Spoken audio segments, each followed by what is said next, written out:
बिस्मिल्लाहिर्रहमानिर्रहीम। आज हम रोटेशन इन थर्मोडायनामिक फिजिक्स में अपने अगले लेक्चर की तरफ बढ़ेंगे, जिसका नाम है ग्रेविटेशनल फोर्स। तो ग्रेविटेशनल फोर्स क्या चीज़ है, आइए चलते हैं। तो the force of attraction between any two object is known as gravitational force. किसी भी दो ऑब्जेक्ट के बीच में जो अट्रैक्टिव फोर्स होता है, इसको हम ग्रेविटेशनल फोर्स कहेंगे। किसी भी दो बॉडी हमारे पास है और इसके बीच में जो अट्रैक्टिव फोर्स होते हैं, इसको हम ग्रेविटेशनल फोर्स कहेंगे। यहाँ पर ब्रैकेट में मैंने हैवी लिखा है, तो ये इसका मतलब ये है कि बॉडी मैक्रोस्कोपिक होगी, बड़ी बॉडी होगी, ठीक है। क्योंकि छोटे बॉडीज के बीच में हम ग्रेविटेशनल फोर्स को डिटेक्ट नहीं कर सकते, ऑब्जर्व नहीं कर सकते। इसका वजह क्या है, तो मैं आगे आप लोगों को बताऊंगा कि स्मॉलर ऑब्जेक्ट के बीच में हम ग्रेविटेशनल फोर्स क्यों ऑब्जर्व नहीं कर सकते। तो इसको मैं आप लोगों को बताऊंगा, ठीक है। नेक्स्ट स्टेप की तरफ बढ़ेंगे। तो gravitational force is attractive in nature. Gravitational force जो है ये नेचर में अट्रैक्टिव है। ये तो मैंने आप लोगों को यह भी बताया कि ये फोर्स ऑफ अट्रैक्शन है, तो ये हमारे पास नेचर में अट्रैक्टिव है। अगर आप लोगों को एमसीक्यूज में आ जाए कि gravitational force as dash and nature, तो आप लोगों ने अट्रैक्टिव लगाना है, ठीक है। हाँ, नेक्स्ट स्टेप हमारे पास ये है कि gravitational force is exist between smaller as well as larger object. तो ग्रेविटेशनल फोर्स जो है ये एग्जिस्ट करता है स्मॉलर ऑब्जेक्ट और लार्जर ऑब्जेक्ट के बीच में, ठीक है। ग्रेविटेशनल फोर्स जो है ये स्मॉलर ऑब्जेक्ट और लार्जर ऑब्जेक्ट के बीच में एग्जिस्ट करता है, ठीक है। तो मैंने ये स्टेप जो है इस पर मैं आप लोगों को समझाऊंगा कि क्यों हम स्मॉलर ऑब्जेक्ट के बीच में ग्रेविटेशनल फोर्स ऑब्जर्व नहीं कर सकते। तो the gravitational force can not be observe between smaller object due to smaller value of G. तो ग्रेविटेशनल फोर्स जो है ये स्मॉलर ऑब्जेक्ट के बीच में हम इसलिए ऑब्जर्व नहीं कर सकते कि जी का जो वैल्यू है, जो ग्रेविटेशनल कांस्टेंट है, इसका जो वैल्यू है बहुत स्मॉल है।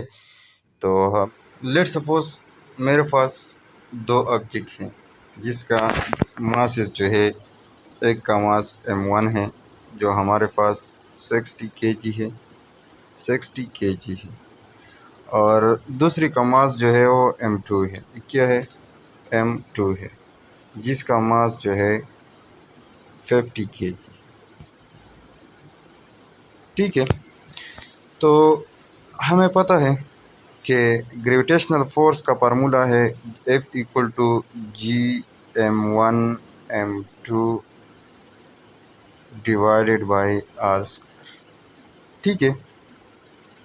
जब आप क्या करेंगे, जी की वैल्यू लगा देंगे, m1 की जगह 60 लगा देंगे और m2 की जगह, और लेट्स सपोज इसके बीच में जो डिस्टेंस है वो हमारे पास क्या है, आर जो है, लेट्स सपोज ये आर है और आर हमारे पास 1 मीटर है, ठीक है। तो आप 50 लगा देंगे और यहाँ पर 1 मीटर लगा देंगे।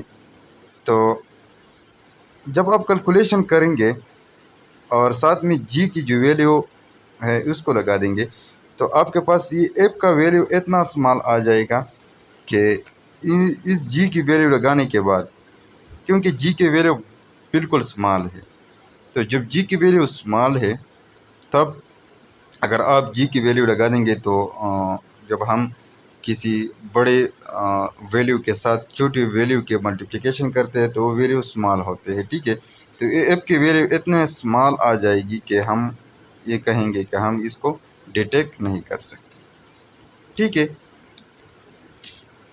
ये वैल्यू लगा देंगे 6.63 क्रॉस 10⁻⁻11 न्यूटन मीटर स्क्वायर पर किलोग्राम स्क्वायर।